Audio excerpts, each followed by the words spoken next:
നേരെ ചന്ദ്രോത്തേക്ക് ചെന്ന് ഒരു സീൻ ഉണ്ടാക്കണം. നീ പറഞ്ഞതൊക്കെ സത്യമാണോ? ഒന്നും ആരെങ്കിലും കള്ളം പറയോ? MLA യുടെ ഭർത്താവായാലും MLA ആയാലും.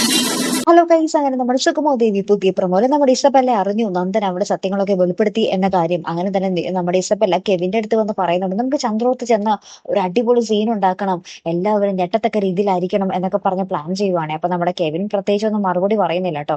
അപ്പുറത്ത് നമ്മുടെ സിദ്ധാർത്ഥൻ ഇപ്പോഴും വിശ്വസിക്കാൻ പറ്റിയിട്ടില്ല നന്ദന്റെ കയ്യിൽ നിന്നും ഇങ്ങനെ ഒരു അബദ്ധം പറ്റിയെന്ന്. അപ്പൊ നമ്മുടെ സിദ്ധാർത്ഥൻ ഇങ്ങനെ എടുത്തെടുത്ത് ചോദിക്കുവാണ്, നന്ദ നീ പറഞ്ഞത് സത്യമാണോ എന്ന് ചോദിക്കുമ്പോൾ നമ്മുടെ നന്ദൻ പറയുന്നുണ്ട്, എന്റെ പൊന്നച്ച കൊന്നെന്ന് ആരെങ്കിലും കള്ളം പറയോ എന്നിങ്ങനെ പറയുവാണ്.